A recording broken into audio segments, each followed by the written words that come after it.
Adab buang air. Termasuk di antara tanda kesempurnaan syariat Islam adalah seorang muslim hendaknya memperhatikan adab-adab dalam buang air kecil atau besar. Para ulama telah menjelaskan tentang adab-adab dalam buang hajat mulai dari sebelum buang hajat hingga selesai. Ada sebuah pertanyaan terkait adab buang air kecil, yaitu tentang benarkah dianjurkan bagi seorang muslim untuk berdehem setelah kencing. Simak penjelasannya dalam video berikut ini. Sunnah berdehem setelah kencing. Ada dua hal yang perlu kita perhatikan terkait masalah buang air. 1. Kajian terkait sunnah Nabi Shallallahu Alaihi Wasallam ketika buang air. 2. Kajian yang hubungannya dengan masalah medis. Pertama, sunnah Nabi Shallallahu Alaihi Wasallam terkait adab buang air. Seseorang bisa menyebut praktek tertentu sebagai sunnah Nabi Shallallahu Alaihi Wasallam jika dia punya dalil.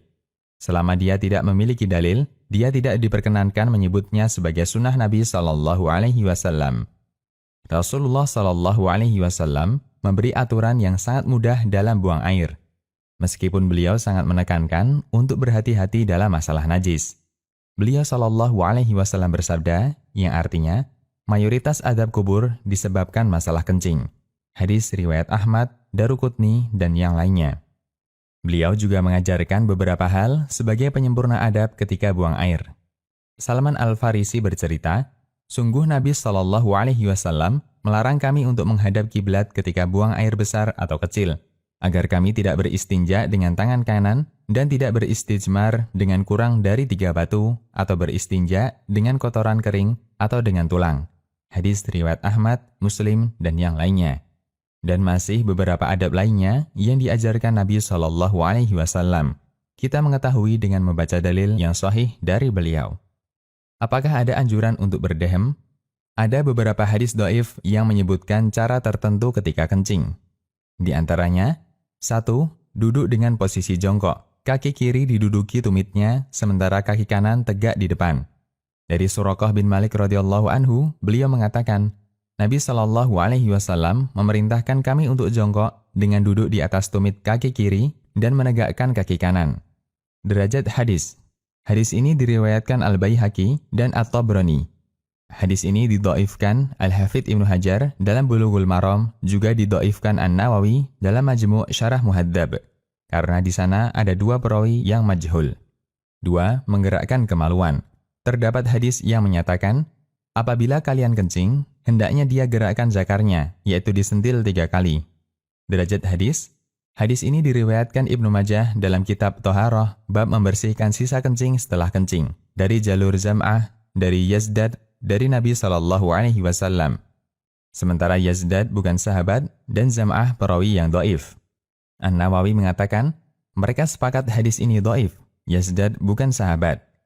Di antara yang menegaskan demikian adalah Al-Bukhari dalam At-Tarikh, Abu Hatim Ar-Razi, putra Abu Hatim, Abdurrahman, Abu Daud, Ibnu Adi, dan yang lainnya, Al-Majmu'. Sementara untuk berdehem, kami tidak menjumpai dalilnya. Artinya, baik duduk jongkok, mengurut, atau menyentil kemaluan, termasuk berdehem seusai kencing, sama sekali tidak bisa ditegaskan sebagai bagian dari sunnah Nabi Shallallahu Alaihi Wasallam. Karena kita tidak punya riwayat yang sahih bahwa itu ajaran beliau. Syekhul Islam pernah ditanya, untuk orang yang selesai kencing, agar lebih bersih, apakah harus berdehem, naik turun, bergerak, dan seterusnya, untuk memastikan kencingnya sempurna keluarnya? Jawaban beliau, berdehem setelah kencing, bergerak, gerakan naik turun, atau menggunakan tali, mengurut zakar agar mengalir, atau semacamnya, semua itu tidak ada ajarannya, tidak wajib, tidak pula sunnah menurut para ulama. Termasuk menyentil zakar, tidak ada ajarannya menurut pendapat yang benar. Tidak pernah diajarkan Nabi Shallallahu Alaihi Wasallam. Majmu' Al-Fatawa. Mengenai pertimbangan, ini bermanfaat secara medis dan bisa membuat kencing lebih tuntas, itu masalah lain. Namun kesimpulan medis tidak boleh kita bawa pada ranah sunnah selama tidak didukung dalil. Kedua, tinjauan medis. Ini kembali pada pertimbangan kesehatan. Namun tinjauan medis tidak bisa dijadikan alasan bahwa itu sunnah Nabi Shallallahu Alaihi Wasallam.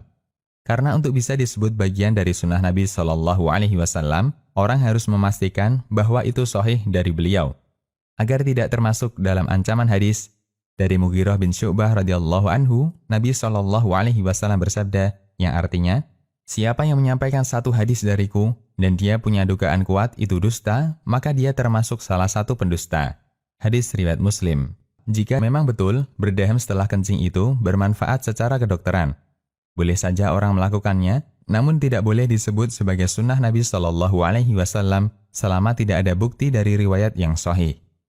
Hanya saja, jangan sampai ini membuat seseorang jadi was-was ketika buang air, sehingga orang bisa membutuhkan waktu sangat lama hanya untuk sekali buang air.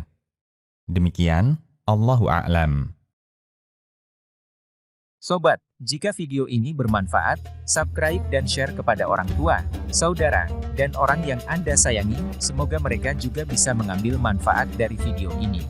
Terima kasih.